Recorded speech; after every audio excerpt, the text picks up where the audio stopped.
بسم الله الرحمن الرحيم. الحمد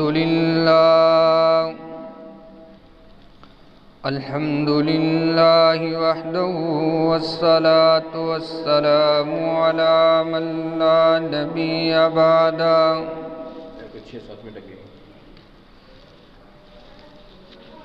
يا أيها الذين آمنوا اتقوا الله حق تقاته ولا تموتن إلا وأنتم مسلمون.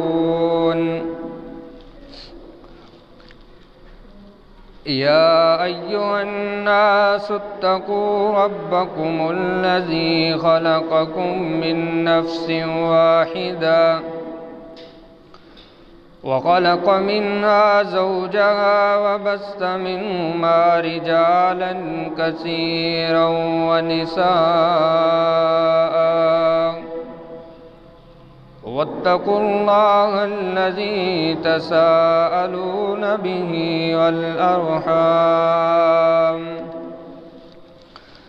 إن الله كان عليكم رقيبا. يا أيها الذين آمنوا اتقوا الله وقولوا قولا سديدا يصلح لكم أعمالكم ويغفر لكم ذنوبكم، ومن يطع الله ورسوله فقد فاز فوزا عظيما. أما بعد، فإن خير الحديث كتاب الله، وخير الهدي هدي محمد صلى الله عليه وسلم، وشر الأمور محدثاتها، وكل محدثة بدعة، وكل بدعة ضلالة، وكل ضلالة في النار. رب اشرح لي صدري ويسر لي أمري واحلل عقدة من لساني يفقهوا قولي. رب زدني علما، اللهم رب زدني علما وعملا وفهما. سبحانك لا علم لنا إلا ما علمتنا، إنك أنت العليم الحكيم. اللهم صل على محمد وعلى آل محمد كما تحب وترضى. أعوذ بالله السميع العليم من الشيطان الرجيم. بسم الله الرحمن الرحيم. وجاءت سيارة فأرسلوا واردهم فأدلى دلوه، قال يا بشرى هذا غلام، وأسروه بضاعة، والله عليم بما يعملون. وشروه بثمن بخس دراهم معدودا، وكانوا فيه من الزاهدين.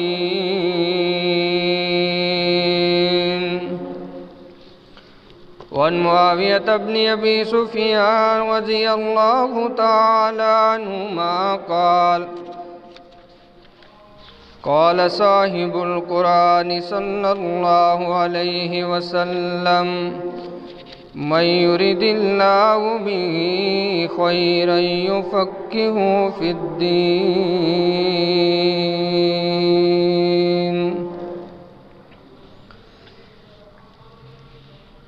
صدق الله وصدق رسوله النبي الأمي الكريم الأمين. ونحن على ذلك لمن الشاهدين والشاكرين والحمد لله رب العالمين۔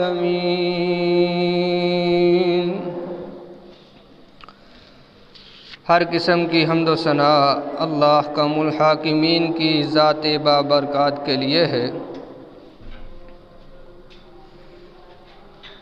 جو ہم سب کا خالق مالک رازق ہے، داتا گنج بخش ہے،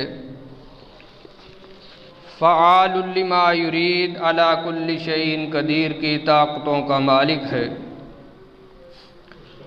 ان گن لا تعداد بے حد و حساب درود و سلام امام الانبیاء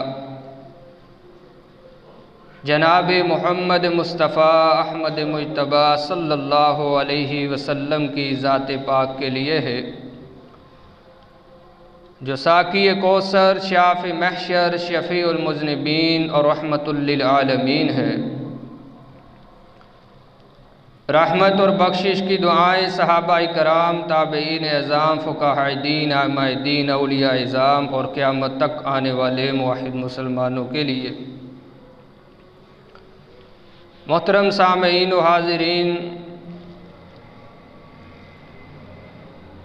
سورہ یوسف کا آج جہاں سے پچھلے خطبہ جمعۃ المبارک میں چھوڑا گیا تھا سبق، وہیں سے شروع کریں گے۔ اللہ سے دعا ہے احکم الحاکمین مجھے شرح صدر کے ساتھ کتاب و سنت کے مطابق حق سچ بیان کرنے کی توفیق عنایت فرمائے،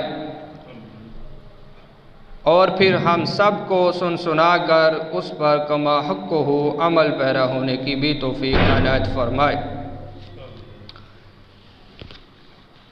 محترم سامعین، حضرت سیدنا یوسف علی نبینا علیہ التسلیم کو جب ان کے بھائیوں نے کنویں کے اندر پھینک دیا، واپس آتے ہیں، آ کر کے اپنے والد گرامی جناب حضرت یعقوب علیہ السلام کو اس کی اطلاع دیتے ہیں، جھوٹی من گھڑت کہانی بیان کرتے ہیں، تو یوسف علیہ السلام وہاں پر واللہ المستعان کہ میں اپنے رب سے مدد مانگتا ہوں، جو تم کچھ گڑھ کے آئے ہو، اب وہی میرا ساتھی ہے، وہی میرا معاون ہے، وہی میرا مددگار ہے، وہی میرا کارساز ہے، وہی میرے لیے بہتری کرنے والا ہے۔ اس کے بعد قرآن بیان فرماتا ہے کہ ایک قافلہ آیا جو پانی کے حصول کے لیے وہاں سے گزرا، اور اس نے اپنے ایک آدمی کو بھیجا اس قافلے میں سے کہ جا کر کے کنویں سے پانی کو لے آئے۔ تو قرآن یوں بیان فرماتا ہے، سماعت فرمائیے گا۔ قرآن پاک نے فرمایا وَجَاءَتْ سَيَّارَةٌ فَأَرْسَلُوا وَجَاءَتْ سَيَّارَةٌ فَأَرْسَلُوا وَارِدَهُمْ فَأَدْلَىٰ دَلْوَهُ، اور ایک قافلہ آیا، پھر انہوں نے اپنا پانی لانے والا بھیجا، تو اس نے اپنا ڈول لٹکایا اس کنویں کے اندر۔ قال یا بشرا ھذا غلام واسروہ بضاعۃ، تو وہ پکار اٹھا جب اس نے اپنے ڈول کو اوپر کھینچا تو کہتا ہے کہ ہائے یہ کیا ہوا، خوشخبری ہے، میں نے تو پانی نکالا تھا، یہ تو ایک غلام خوبصورت ترین فرشتہ صفت بچہ نکل آیا ہے۔ وَأَسَرُّوهُ بِضَاعَةٍ، انہوں نے اس کو اپنی پونجی سمجھ کر، خزانہ سمجھ کر کے چھپا لیا۔ وَاللَّهُ عَلِيمٌ بِمَا يَعْمَلُونَ، قرآن پاک میں فرمایا الہ العالمین نے کہ واللہ علیم، اللہ ہر چیز کو دیکھنے والا بھی ہے، علم میں ہے اللہ کے جو وہ کچھ کرتے رہے تھے۔ پہلے جو پلاننگ کی تھی نا سیدنا یوسف کے بھائیوں نے، اس کو بھی اللہ کے علم میں ہے، سارا کچھ اللہ کے علم کے احاطے میں ہے۔ اور اب یہ جو اگلی کہانی ہونے والی ہے، یہ سارا کچھ اللہ رب العالمین دیکھ رہے ہیں۔ جب اس نے نکالا تو خوش ہو گیا، کہتا ہے وَشَرَوْهُ بِثَمَنٍ بَخْسٍ دَرَاهِمَ مَعْدُودَةٍ، اور انہوں نے اسے معمولی سی قیمت پر چند درہموں کے عوض، چند ٹکوں کے عوض بیچ دیا۔ وَكَانُوا فِيهِ مِنَ الزَّاهِدِينَ، اور انہیں اس میں کوئی رغبت ہی نہ تھی۔ یعنی کہ یوسف علیہ السلام کا اگر 1 روپے بھی نہ ملتا اس کے بھائیوں کو تو پھر بھی وہ بیچ ڈالتے۔ اور اس کے بعد قافلے والے جو ہیں لے جاتے ہیں حضرت یوسف علیہ السلام کو، مصر کے اندر جاتے ہیں، پھر مصر کی منڈیوں کے اندر لے جاتے ہیں، اور وہاں جا کر کے حضرت سیدنا یوسف علیہ السلام کی بولیاں لگتی ہیں، پھر وہاں پر بیچا جاتا ہے۔ لیکن قرآن کہتا ہے کہ بہت ہی کم درہموں کے اندر بڑی تھوڑی قیمت وصول کی گئی ہے۔ ایک تو ویسے بھائیوں کو کوئی انٹرسٹ نہیں تھا، کوئی دلچسپی نہیں تھی، وہ تو پہلے ہی دور کرنا چاہتے تھے، اور دوسرے نمبر پر نبی کی قیمت ادا کون کر سکتا ہے؟ نبی تو اتنا قیمتی ہوتا ہے، دنیا جہان کے سارے خزانے ایک طرف، اور نبی کو خریدنا چاہے، نبی کا مقابلہ دنیا کی کوئی چیز کر ہی نہیں سکتی۔ تو پھر جب مصر کی منڈیوں میں لے گئے تو قرآن کہتا ہے وَقَالَ الَّذِي اشْتَرَاهُ مِن مِّصْرَ لِامْرَأَتِهِ أَكْرِمِي مَثْوَاهُ، بڑے بڑے لوگ خریدنے والے آئے یوسف علیہ السلام کو، چھوٹے سے چھوٹا بھی آیا، بڑے سے بڑا بھی آیا، حتیٰ کہ انہی کے اندر عزیز مصر کی بیوی بھی آ جاتی ہے کہ جو حضرت یوسف علیہ السلام کو خریدنے کے لیے آئی، کوئی قیمت جو ہے یوسف کی دے ہی نہیں پا رہا، بولی بڑھتی ہی جا رہی ہے۔ اب غریبوں سے نکل کر کے امیروں کے اندر قصہ آ چکا ہے، اور امیروں سے بھی نکل کر کے بادشاہوں کے اندر آ چکا ہے۔ اب اس کو خریدتی ہے تو خریدنے والی عزیز مصر ہے۔ فرمایا وَقَالَ الَّذِي اشْتَرَاهُ مِن مِّصْرَ لِامْرَأَتِهِ أَكْرِمِي مَثْوَاهُ عَسَىٰ أَن يَنفَعَنَا أَوْ نَتَّخِذَهُ وَلَدًا، اس نے اپنی بیوی سے کہا اس کی رہائش اچھی رکھ، امید ہے کہ یہ ہمیں نفع دے دے یا کہ ہم اسے اپنا بیٹا بنا لیں۔ اب شاہی محل کے اندر آ چکے حضرت سیدنا یوسف علیہ السلام۔ میرے عزیز دوستو، یہ وہی یوسف ہے نا کہ جن کو گرانا چاہا گرانے والوں نے، جن کو مٹانا چاہا مٹانے والوں نے، جن کو ختم کرنا چاہا ختم کرنے والوں نے، لیکن اللہ رب العالمین فرماتے ہیں وَلِنَعَلِّمَهُ مِن تَعْوِيلِ الْأَحَادِيثِ وَاللَّهُ غَالِبٌ عَلَىٰ أَمْرِهِ وَلَٰكِنَّ أَكْثَرَ النَّاسِ لَا يَعْلَمُونَ۔ اللہ کا حکم غالب آنے والا ہے، جو اللہ چاہتا ہے وہی ہوا کرتا ہے، جو اللہ چاہتے ہیں وہی ہوا کرتا ہے۔ مدعی لاکھ برا چاہے کیا ہوتا ہے، وہی ہوتا ہے جو منظور خدا ہوتا ہے۔ اب ان کے بھائی مٹانا چاہتے ہیں، کنویں میں پھینکا ہے، بیچا ہے، سارا کچھ کیا ہے، لیکن اللہ کی رب العالمین نے جو ہے احکم الحاکمین نے یوسف اپنے پیارے پیغمبر کو بلند کرنا چاہا ہے، اور کنویں سے نکال کر کے منڈیوں سے اٹھا کر کے مصر کے شاہی محل میں اللہ نے آ کر کے جگہ عطا فرما دی ہے حضرت یوسف علیہ السلام کو۔ تو اسی لیے جو حاسد ہوتا ہے اس کا کچھ بھی بچتا نہیں ہے، اور جو محسود ہوتا ہے، جس پہ حسد کیا جاتا ہے، اللہ رب العالمین اس کا کچھ بگڑنے نہیں دیتے۔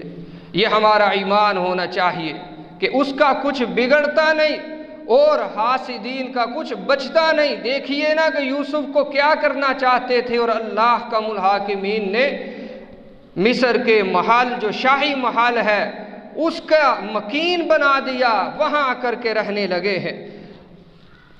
مصر کی بیوی کہتی ہے، عزیز مصر کی بیوی کہتی ہے کہ اشتراہ من مصر لامرأتہ اکرمی مثواہ، اس نے کہا اپنی بیوی سے کہ اس کو اچھی طرح رکھنا، اس کا خیال بھی اچھے سے کرنا ہے۔ عَسَىٰ يَنفَعُنَا، ہمیں یقین ہے کہ امیداً قریب کہ یہ ہمیں کچھ نہ کچھ فائدہ تو ضرور دے گا، اَوْ نَتَّخِذَهُ وَلَدًا، یا پھر ہم اس کو اپنا بیٹا بنا لیتے ہیں۔ آج تک ہم نے کئیوں کو بیٹا بنانے کی کوشش کی، کیونکہ اللہ نے ان کو اولاد نرینہ اپنی پدری اولاد تو دی نہیں تھی، تو کہنے لگی کہ ہم اس کو بیٹا بنا لیتے ہیں۔ آج تک بڑے بیٹے بنانے کے لیے دیکھے، لیکن عزیز مصر کی آنکھوں میں کوئی جچتا ہی نہیں تھا۔ اب کہتی ہے کہ بالکل یہی وہ ہے جس کی شاید ہمیں امید تھی یا طلب تھی۔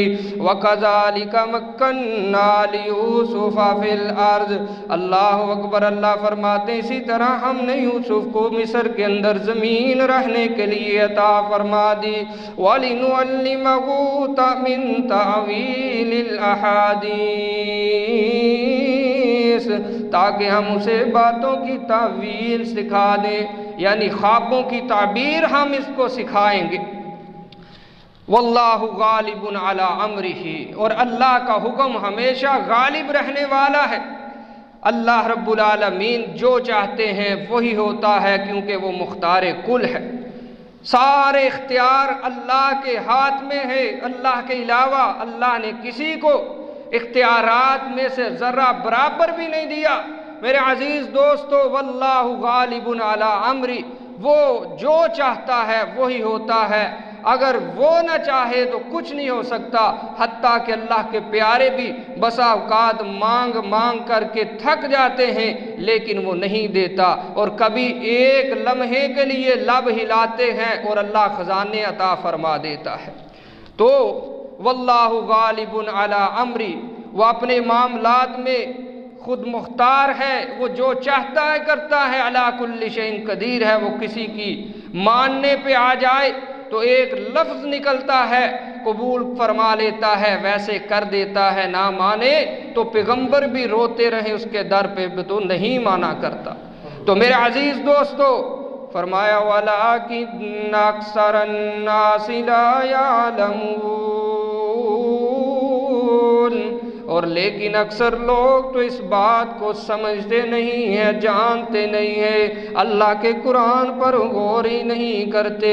اللہ احکم الحاکمین ہی تو سب کچھ کرنے والے ہیں، لیکن اس بات پہ ان کا غور نہیں ہوتا، اللہ کو چھوڑ کر کے اور معبودوں کی طرف ہاتھ پھیلا لیتے ہیں، اللہ کو چھوڑ کر کے اپنا دامن ادھر ادھر جا کر کے پھیلاتے ہیں کہ ہماری مرادیں ہمیں مل جائیں۔ اب دیکھیے نا یوسف علیہ السلام کا یہاں تک جو ہم نے قصہ سنا یا پڑھا ہے، یہاں پر اللہ کی قدرتوں کے ہمیں بے شمار نظارے ملتے ہیں، اللہ کی نشانیاں ملتی ہیں دیکھنے کو۔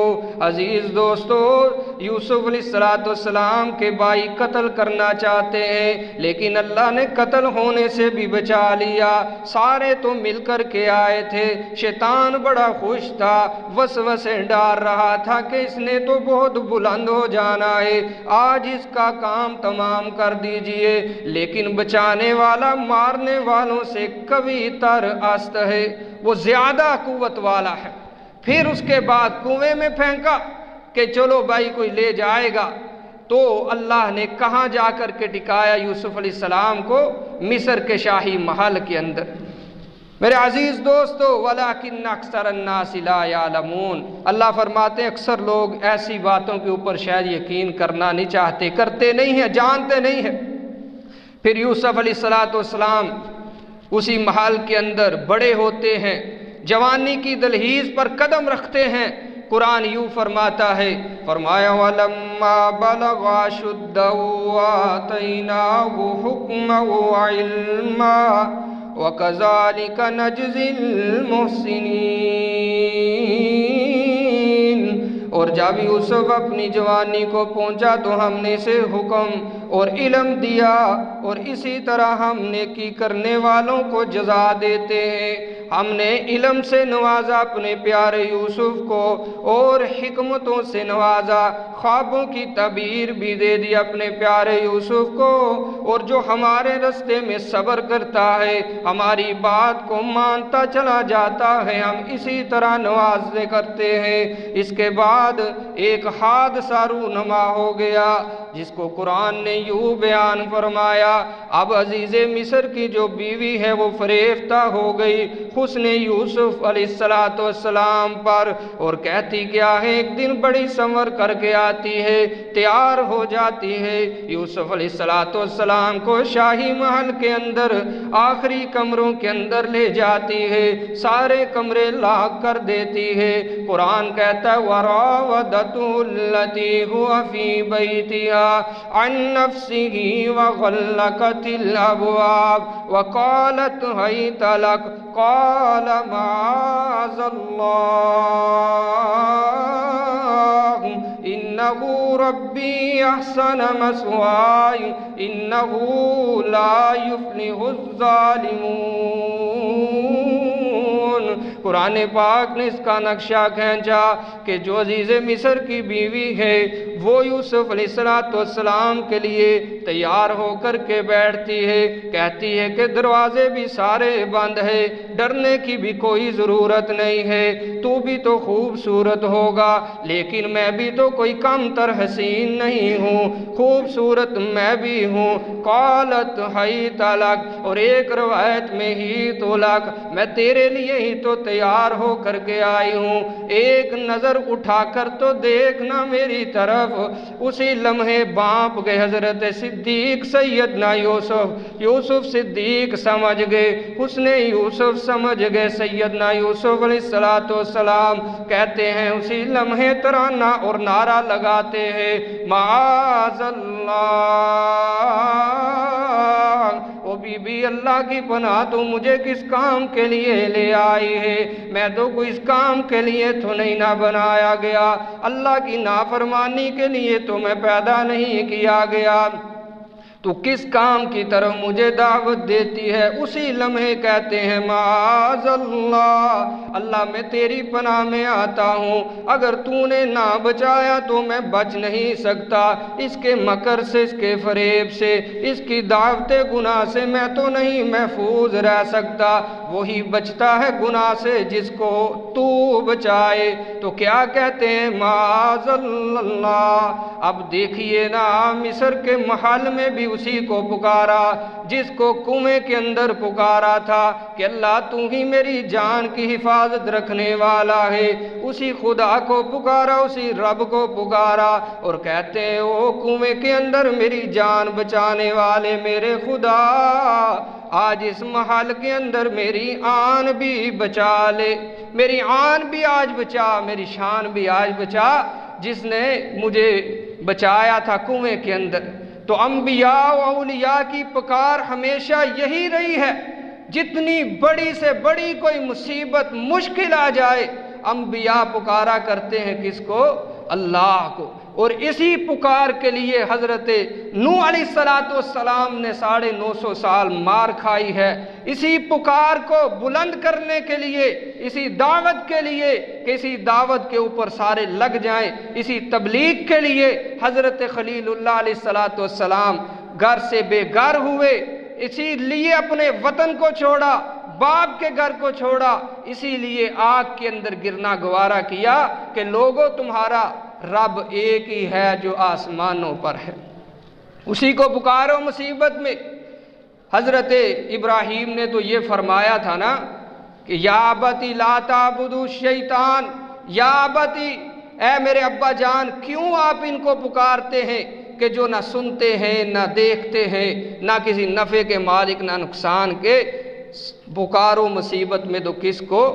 جو سب کی سننے والا ہے، سب کو دیکھنے والا ہے، مصیبت میں بھی ڈالتا ہے اور اپنے بندوں کو مصیبت سے نکالتا بھی ہے۔ صرف اسی کے سامنے اپنے ہاتھ کو پھیلائیے، اسی کے سامنے اپنے دامن کو پھیلائیے۔ اب مصر کے محل کے اندر حضرت سیدنا یوسف علیہ السلام پکار رہے ہیں تو اللہ کی پناہ مانگ رہے ہیں۔ میرے عزیز دوستو، پیغمبر سے بڑھ کر کے کوئی اعلیٰ نہیں ہو سکتا، پیغمبر سے بڑھ کر کے کوئی عرفہ نہیں ہو سکتا، بلند تر نہیں ہو سکتا۔ اب دیکھیے آپ کے دادا حضرت خلیل علیہ السلام ہیں، جن کو اللہ نے خود فرمایا کہ یہ میرے دوست ہیں، ابراہیم کو میں نے اپنا دوست بنا لیا ہے۔ آپ عام اولیاء کی بات کرتے ہیں، ہم انکار نہیں کرتے۔ اللہ کی قسم ہے کہ کوئی بھی کائنات کا اللہ کا جو ولی ہے وہ ہماری آنکھوں کا سرما ہے، سر کا تاج ہے۔ جو ولی کو نہیں مانتا، ہونا صحیح ولی چاہیے جو روزے کا پابند ہو، نماز کا پابند ہو، حج کرنے والا ہو، لوگوں کو تبلیغ کرے، دعوت دے، تو اسی بات کی کہ بھائی ہمیشہ سچ بولو، ہمیشہ اللہ سے ڈرو، سنت پر عمل کرو، نماز پنجگانہ ادا کرو۔ یہ ولی ہوتے ہیں جو ان چیزوں کی خود بھی دعوت دے اور خود عمل بھی کرے۔ تو اولیاء سے بڑھ کر انبیاء ہیں، اور پھر انبیاء سے بڑھ کر جس کو خود اللہ نے اپنا دوست کہا ہو، اس کی دوستی میں کوئی شک نہیں ہے، تو وہ حضرت یوسف علیہ السلام کے جد امجد ہیں، حضرت خلیل علیہ السلام، اسحاق کے والد گرامی، اور حضرت یعقوب کے دادا ہیں اور آپ کے پردادا ہیں۔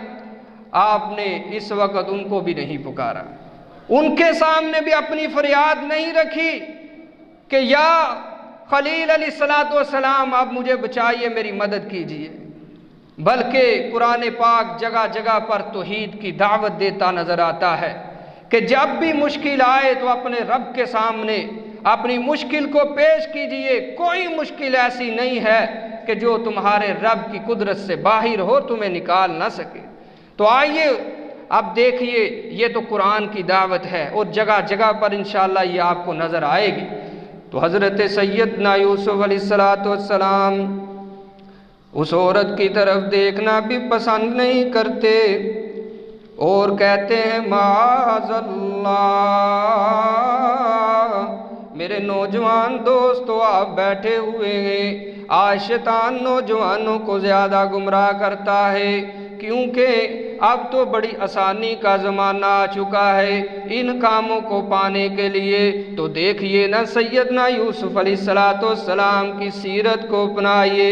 دیکھیے حدیث پاک میں آتا ہے، اللہ کے رسول صلی اللہ علیہ وسلم فرماتے ہیں کل قیامت کا دن ہوگا، اللہ اس نوجوان کو، اس اپنے پیارے بندے کو اپنے عرش کا سایہ عطا فرمائیں گے کہ جس کو کسی خوبصورت ذات حسب و جمال، حسب و نسب والی خوبصورت عورت نے برائی کی دعوت دی تو وہ کیا کہتا ہے؟ انی اخاف اللہ، او بی بی میں تمہیں کیسے دیکھوں، مجھے تو اپنے رب کا خوف آتا ہے، میں نے اس کے سامنے بھی پیش ہونا ہے۔ وہ رونا شروع کرتا ہے، اپنے رب کا تقوی اختیار کرتا ہے، اس کے ساتھ برائی نہیں کرتا۔ فرمایا الہ العالمین کے محبوب صلی اللہ علیہ وسلم نے کل قیامت کا دن ہوگا، لا یذلہم اللہ یوم لا ذل الا ذلہ، کوئی سایہ نہیں ہوگا اس دن میں ایسے نوجوان کو اپنے عرش کے سائے میں مہمان بنا کر کے بٹھاؤں گا۔ سبحان اللہ، ایسے نوجوان کو جو سنت یوسفی ادا کرتا ہے، ایسی مشکل میں ایسے موقع پر آ کر کے، اللہ اکبر۔ پھر ساتھ سیدنا یوسف علیہ السلام فرماتے ہیں، کہتے ہیں انہو ربی احسن مثوایا، میرے رب نے مجھے بڑی اچھی جگہ عطا فرمائی ہے، اللہ اکبر بادشاہ کو بھی رب کہا جاتا تھا۔ دونوں مطلب مراد ہیں لیے جا سکتے ہیں کہ میرے بادشاہ نے، میرے رب نے مجھے اس محل کے اندر بڑا اچھا رکھا ہے، میں اس کی نہ ہونے کی حالت میں، غیر موجودگی میں اس کی بیوی سے ایسا نمک حرامی کیوں کر سکتا ہوں؟ یا پھر یہ بھی مطلب ہے کہ میرے رب نے مجھے اتنا نوازا ہے، میں اپنے رب کی ناشکری کیسے کروں، اپنے رب کو کیسے ناراض کروں؟ میرے رب نے تو ان کاموں سے منع کیا ہے۔ اِنَّهُ لَا يُفْلِحُ الظَّالِمُونَ، ظالم لوگ تو کبھی فلاح ہی نہیں پا سکتے۔ یہ ظلم عظیم ہے کہ جس گھر کے اندر میں رہ رہا ہوں اسی گھر کے افراد خانہ کے ساتھ یہ میں بدتمیزی کروں، یہ نہیں ہو سکتا، اور یہ کسی کے ساتھ بھی نہیں ہو سکتا جس سے اللہ نے منع کیا ہے۔ حلال رشتوں کے اندر اللہ کی قسم ہے بڑی لذت ہے، بڑی ہی طمانینت ہے، بڑا چین ہے۔ میرے نبی صلی اللہ علیہ وسلم نے فرمایا کہ اگر کوئی اپنی بیوی کے ساتھ شب زفاف کرتا ہے تو اللہ اس کے اوپر بھی اجر عظیم عطا کرتا ہے۔ صحابہ نے پوچھا اس کام کے اوپر بھی اللہ اجر دیتا ہے؟ تو آپ نے فرمایا کہ میرے صحابہ سن لیجئے، اگر وہی بندہ کہیں جا کر کے زنا کرتا تو اس کو گناہ تو ملنا تھا نا، تو جب اس نے حلال کیا ہے، گناہ سے بچا ہے، تو میرا رب بڑا ہی قدردان ہے۔ جب اس کی قدر کی جاتی ہے، احکم الحاکمین کا حیا کیا جاتا ہے، تو پھر وہ اچھے کام کے اوپر اس کو اجر بھی عطا فرماتا ہے۔ تو اس لیے میرے عزیز دوستو، آج فحاشی کا دور دورہ ہے، عریانی کا دور دورہ ہے۔ کیا بیان کروں؟ آپ اپنی شادی بیاہ کو دیکھیے، سب سے بڑے فحاشی کے اڈے آج ہوتے تو اللہ کی قسم وہی ہوتے ہیں۔ مسلمان عورتیں دوپٹے گلوں میں بھی نہیں ہیں، اور میک اپ اتنا کہ اللہ کی پناہ ہے۔ کس لیے آتی ہیں؟ ان کے وہ بہن، ان کے بھائی، ان کے باپ، ان کے بڑے کہاں چلے جاتے ہیں جن کی غیرت کا جنازہ نکال کر کے یہ آتی ہیں؟ تو بچئے، خدا کی قسم ہے۔ اور ایسی عورتوں کے لیے بھی دعوت فکر ہے کہ جو مردوں کو اپنے طرف مائل کرنے کے لیے یہ سارے کام کر کے آتی ہیں۔ فرمایا نساء کاسیات عاریات ممیلات مائلات، ایسی عورتیں ملعون ہیں، لعنتی ہیں، جنت کی خوشبو تک نہیں پا سکیں گی کہ جو مردوں کو اپنی طرف مائل کرتی ہیں، خود مائل ہوتی ہیں اور لباس پہننے کے باوجود بھی بے لباسی نظر آتی ہیں، جنت کی خوشبو نہیں پا سکتی۔ 500 سال کی مسافت سے جنت کی خوشبو آنا شروع ہو جائے گی۔ 500 سال انسان ابھی مومن دور ہوگا اللہ کی جنت سے، اور خوشبوئیں جو ہیں وہ معطر کیے ہوئے ہوگی فضاؤں کو، اس کو محسوس کرے گا۔ لیکن ایسی بے حیا عورت، بدبخت عورت کہ جو اسلام کا نام بھی لے اور پھر یہ کرتوتیں بھی کرے۔ میرے عزیز دوست و رحمت عالم صلی اللہ علیہ وسلم نے فرمایا کہ یہ جنت کی خوشبو تک بھی نہیں پا سکتی۔ اندازہ لگا لیجئے۔ آؤ میرے نوجوان بھائیوں، دوستوں، بزرگوں، اس سے اللہ ہمیں محفوظ رکھے۔ فحاشی اور عریانی کا دور دورہ ہے۔ فرمایا ان الذین یحبون ان تشیع الفاحشۃ فی الذین آمنوا لہم عذاب علیم فی الدنیا والآخرہ۔ جو لوگ فحاشی اور عریانی کو فروغ دیتے ہیں، پروموٹ کرتے ہیں، پھیلاتے ہیں، ان کے لیے احکم الحاکمین نے دنیا میں بھی دردناک عذاب رکھا ہے اور آخرت میں بھی دردناک قسم کا عذاب ہے۔ آپ دیکھیے، جب ایسے لوگوں کی موت آتی ہے تو یقیناً بڑے دردناک قسم کے لمحات ہوتے ہیں۔ آپ فنکاروں کو دیکھ لیجئے، اداکاروں کو دیکھ لیجئے، جو ساری زندگی فحاشی اور عریانی کرتے ہیں، پھیلاتے ہیں، اس کی دعوت دیتے ہیں، اور ایسے ایسے کرتوت اور کارنامے دے کر کے جاتے ہیں کہ قوم کے نوجوانوں کو اپنے پیچھے لگاتے ہیں فحاشی اور عریانی کے اوپر۔ تو جب یہ مرتے ہیں، اللہ کی قسم ہے ان کے حال دیکھنے کے قابل ہوتے ہیں۔ کوئی ترلے کر رہا ہوتا ہے آخری لمحات کے اندر کہ وزیر اعظم صاحب ہماری مدد کیجئے، وزیر اعلیٰ صاحب ہماری مدد کیجئے، فلاں کو کینسر ہے، فلاں کو فالج ہو چکا ہے۔ وہ سارا جو پیسہ کمایا تھا وہ کدھر گیا آپ کا؟ جیتے جی دیکھ لیتے ہیں اپنی نتیجوں کو کہ کیا آگے ہونے والا ہے، کیونکہ اللہ فرماتے ہیں ایسے لوگوں کے لیے فی دنیا کے اندر بھی ہم نے بدترین عذاب رکھا ہے اور آخرت کے اندر بھی بدترین دردناک عذاب ہے۔ اللہ ہم سب کو محفوظ رکھے۔ فرمایا قال معاذ اللہ انہ ربی احسن مثواي انہ لا یفلح الظالمون۔ او کائنات کے لوگوں، رب کائنات پیغام دیتے ہیں کہ دیکھیے نا میرے یوسف کی طرف، جوانی بھی بڑی نرالی تھی، حسن بھی بڑا نرالا تھا، میرے پیغمبر یوسف علیہ السلام کا بڑے ہی حسین تھے۔ اللہ کے پیغمبر علیہ السلام نے فرمایا کائنات کے لوگوں یوسف اتنے حسین تھے، آدھی دنیا کا حسن اللہ نے اکیلے یوسف کو عطا فرما دیا تھا، اور جنت کے اندر نوجوانوں جنتیوں کو جو اللہ نے حسن دینا ہے تو حسن یوسفی عطا فرمانا ہے۔ یوسف علیہ السلام کی طرح سارے وہاں بھی حسین ہوں گے۔ یہ حسن یوسف ہے، اتنے حسین، جوانی اتنی نرالی، پھر ایک نبی کے اندر 40 آدمیوں کی طاقت، یہ سارا کچھ ہونے کے باوجود بھی جب عزیز مصر کی بیوی برائی کی دعوت دیتی ہے تو کیا کہتے ہیں؟ معاذ اللہ، اللہ کی پناہ بی بی، میں ایسا کام کرنے والا نہیں ہوں، اللہ نے مجھے ان کاموں کے لیے نہیں بھیجا۔ انہ ربی احسن مثواي، جس کا کھاتے ہیں اس کے گیت گاتے ہیں، اس کی ناشکری نافرمانی نہیں کی جاتی۔ میرے رب نے تو مجھے بڑا نوازا ہے، بڑا اعلیٰ ٹھکانہ دیا ہے۔ کہاں وہ بائی مجھے گرانا چاہتے تھے، میرے رب نے مجھے بچایا، بلند کیا۔ کہاں مصر کی منڈیوں میں بکتا بکاتا ایک غلام کی حیثیت سے اب اللہ نے مجھے شہزادوں جیسی جو ہے وہ زندگی عطا فرما دی ہے، تو میں کیسے اپنے رب کی ناشکری کروں؟ بڑا اچھا نوازا ہے۔ جو ایسا کرے گا وہ ظالم ہے، جو نہ شکری کرنے والا ہے، جو اپنے رب کی نہ قدری کرنے والا ہے، اپنے رب کی نافرمانی کرنے والا ہے، وہ انسان بڑا ہی ظلم کرنے والا ہے۔ وَلَقَدْ حَمَّتْ بِهِ وَهَمَّ بِهَا لَوْلَا أَن رَّأَىٰ بُرْهَانَ رَبِّهِ، اور البتہ تحقیق اس عورت نے یوسف کا ارادہ کیا اور وہ یوسف بھی اس کا ارادہ کر لیتا۔ كَذَلِكَ لَوْلَا أَن رَّأَىٰ بُرْهَانَ رَبِّهِ، اگر وہ اپنے رب کی نشانیوں کو نہ دیکھتا۔ كَذَلِكَ لِنَصْرِفَ عَنْهُ السُّوءَ وَالْفَحْشَاءَ، اس طرح ہوا تاکہ ہم اس سے برائی اور بے حیائی کو پھیر دیں۔ انہ من عبادنا المخلصین، بے شک وہ ہمارے خالص ترین بندوں میں سے تھے سیدنا یوسف علیہ السلام۔ تو اللہ فرماتے ہیں عورت نے بھی ارادہ کیا، اور یوسف کو بھی اگر ہم نہ بچاتے تو وہ بھی بچ سکتے نہیں تھے۔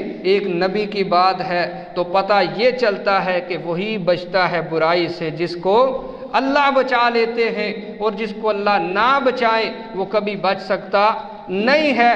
تو یوسف علیہ السلام نے بھی مدد مانگی تھی اس کام سے رکنے کے لیے، برائی سے بچنے کے لیے، طاقت مانگی، توفیق مانگی۔ جو ہے وہ توفیق مانگی تو کس سے؟ اللہ سے مانگی۔ میرے عزیز دوستو بھائیو، جب اللہ سے کچھ بندہ مانگ لیتا ہے تو پھر اللہ اس کی مدد سے پیچھے نہیں رہتے، نہیں ہٹتے، پھر اپنے اس بندے کی ہر حال میں، ہر حال کے اندر جو ہے ہر موقع کے اوپر آ کر کے مدد کر کے دکھاتے ہیں۔ تو یہاں دیکھیے کتنی بڑی نشانی ہے کہ یوسف علیہ السلام نے اللہ سے مدد مانگی۔ اگر یہ موقع ہمارے اوپر، آپ کے اوپر بھی کبھی آ جائے تو اپنے رب کو پکاریے، اس سے بچنے کی توفیق مانگیے، کیونکہ بچتا پھر وہی بات وہی ہے کہ جس کو وہ بچائے۔ اور ضرور اس کے سامنے اپنے دامن کو پھیلائیے، اپنی خالی جولی کو پھیلائیے تاکہ وہ تمہاری جولیوں کو بھر دے۔ اللہ سے دعا ہے جو کچھ سنایا اللہ اس کے اوپر عمل پیرا ہونے کی توفیق عنایت فرمائے۔ انشاءاللہ یہیں سے اگلے جمعہ المبارک میں شروع کیا جائے گا۔ اگر اللہ نے زندگی دی تو تمام دوست احباب کوشش کریں کہ بر وقت آئیں، اور جو قرآن پاک کا یہ سبق ہے ہم اس کو اپنے دامنوں کے اندر سمو کر کے لے جائیں، اپنا ذہن نشین کر کے لے جائیں، کیونکہ اللہ نے فرمایا ہے اس کو شروع کرنے سے پہلے نحن نقص علیک احسن القصص، یہ بہترین ایک قصہ ہے، ایک بہترین جو ہے وہ سبق ہے کائنات کے لوگوں کے لیے جو ہم تمہیں بیان کرنے والے ہیں۔ تو جب ایسی بات کہی جائے تو یقیناً ہر انسان کان کھول کر کے نوٹ کرتا ہے، سنتا ہے، تو اس بات کو کہنے والے تو احکم الحاکمین ہے۔ تو اللہ سے دعا ہے اللہ رب العالمین ہمیں صحیح معنوں پر جو ہے کتاب و سنت پر عمل پیرا ہونے کی توفیق عطا فرمائے۔ جب تک ہم زندہ ہیں حالت اسلام پر، جب موت آئے حالت ایمان پر، آخری وقت اللہ ہم سب کو کلمہ توحید پڑھنے کی توفیق عنایت فرمائے۔ واقول قولی ھذا واستغفر اللہ لی ولکم ولسائر المسلمین والمسلمات۔